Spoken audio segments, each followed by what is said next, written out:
What if what you fear the most, chance, error, pain, loss, isn't a curse, but a veiled invitation to greatness?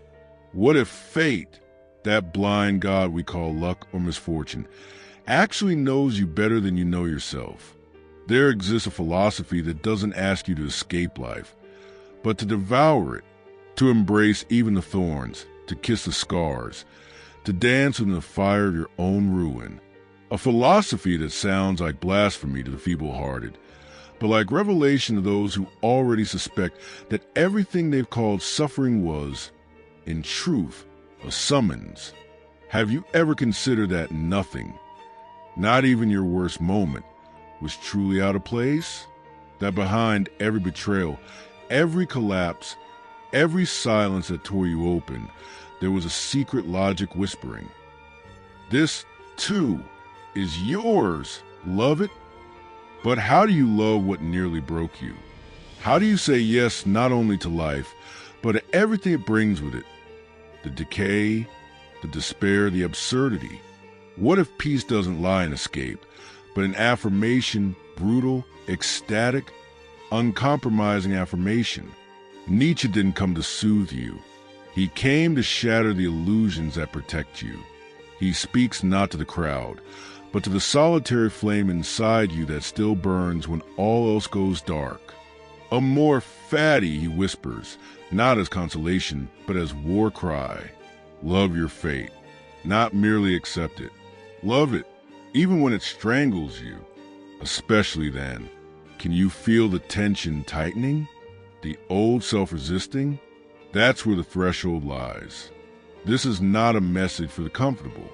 It is a mirror held to the soul of the one who has suffered and dares to ask, was it for nothing? And in that question, something begins to stir, a new posture, neither resignation nor rebellion, but something far more dangerous, something sacred, the kind of love that doesn't wait for the world to be kind. So what if everything you ever tried to fix in yourself was never broken? What if your so-called flaws were the fingerprints of your path? Stay. Watch. Let the silence between these words unsettle you. Because once you cross this threshold, there is no return. Only the slow, searing awakening of a love that dares to love everything. Even fate, especially fate. You thought you were broken because the world whispered that only the pristine are worthy. But what if the fracture was never a flaw? What if it was the first mouth through which truth began to speak in you? The truth that life was never meant to obey your comfort, your plans, your neat expectations. Life is not servant, it is a tempest. And Amor Fati is not a soft-spoken prayer. It is a roar that welcomes a storm. Most people spend their entire existence waging war against what is. They anesthetize a now, idolize an imagined future, flee from the past as if it were diseased. But what Nietzsche knew, and what few dare admit, is that nothing in you will ever be whole until you kneel before the real and love it as it is. Yes, love even what you prayed to be delivered from, especially that. Because fate is not the enemy. Denial is. You say you want to be free. But can you handle the price of that freedom? Real freedom is not the ability to choose between paths. It is a terrifying surrender to the one path that has always been yours. No more bargaining with the cosmos. No more rewriting your story in hindsight to make it more palatable. Amor Fati is a refusal to edit your existence, to look at your betrayals and not just forgive them, but honor them, to remember the ache in your chest when you were abandoned and whisper, "Thank you." That heartbreak was not a detour. It was the opening of the gate, and that gate leads inward, always inward, to the place where no one else can follow. Have you ever noticed how the most painful memories are the ones that shape the voice you now call your own, and yet you still call them curses? Why? Because the child in you still hopes the world will apologize, but the adult who has tasted truth knows the apology will never come. And it is precisely in the absence of apology that the invitation arrives. Will you wait for life to make sense before you love it? Or will you love it precisely because it doesn't? This is the dark grace of Amor Fati. It asks you to find meaning after the wound, not before.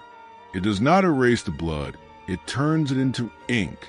There is no grand design waiting to be uncovered.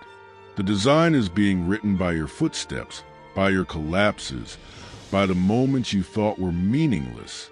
And if you dare to see it, really see it, you'll realize there was never a wrong moment, only unread pages.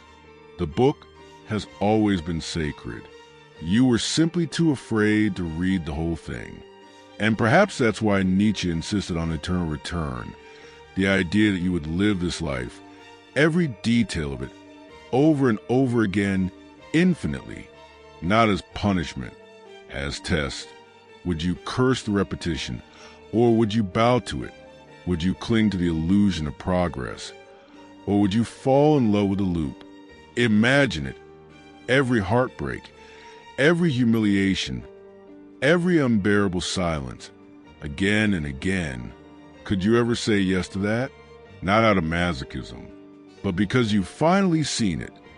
Seen that every collapse brought you closer to yourself. That in every fire, something false in you burned away. That in every exile, you met a deeper home. This is not a metaphor. This is the truth beneath your skin. Can you feel it now? That flicker behind the ribs, that ache that says, "This is me?" You do not need to understand fate. You need only to stop running from it. Because the moment you stop running, it turned around, and it looks exactly like your reflection. It was never chasing you. It was calling you, and it still is. Can you hear it? In the echo of your regrets? In the quiet between your breaths? This is the sacred reversal Nietzsche offers. That the thing you've been resisting most might be the very thing you were meant to become. And in that becoming, there is no audience, no applause, only the fierce intimacy of a soul who finally dares to exist on its own terms. That is the apex of Amor Fati. Not to accept your life as it is, but to claim it as if you had chosen every second of it. To look upon your suffering, not with bitterness, but with reverence, not as burden, but as initiation. And in that reverence, something ancient wakes, something unbreakable. So no, this is not about positivity. This is about power. The kind of power that cannot be given, only born. Born from the exact moment you stop asking the world to be different and start meeting it as it is. Violent, beautiful, indifferent, alive. Amor Fati is not an idea. It is an act of war against a lie that you are a victim of your life. It is a silent vow that says, I will not wait for life to love me. I will love it first. All of it, especially the parts that never love me back. Because those parts are mine too. And perhaps, just perhaps, they are the parts that make me real.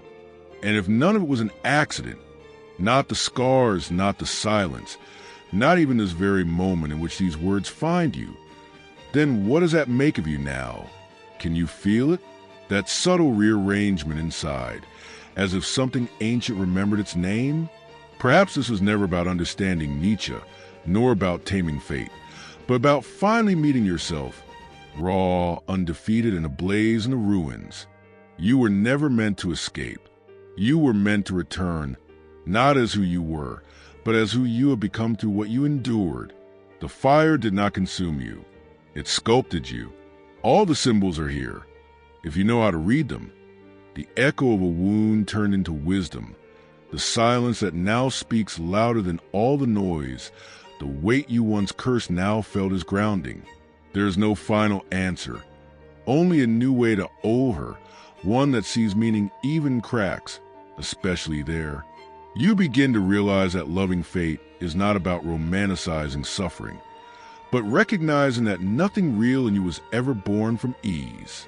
And in this recognition, you rise, not above life, but into it entirely. So the next time life arrives uninvited, as loss, as chaos, as shadow, pause. Do not flee. Listen for the whisper. This too belongs. Let that truth be your compass, not because it will protect you from pain, but because it will render every pain sacred. You're no longer a fragment resisting the whole. You are the whole, learning to love each fragment. You are not waiting for permission to live. You are becoming the permission. And if something stirred in you, even quietly, like the first tremor before the storm, then this isn't over. It's only beginning. So let it echo, let it ache, let it move you. And if this voice felt like your own thoughts remembered, if this truth felt lived before spoken, then stay. Share this with the ones who still fight against what is. Comment not just with words, but with what this made you feel. Subscribe not out of habit, but because you know deeply that you're not alone in this spiral. Because somewhere between surrender and defiance, a love was born that dares to call everything holy, even fate, especially fate.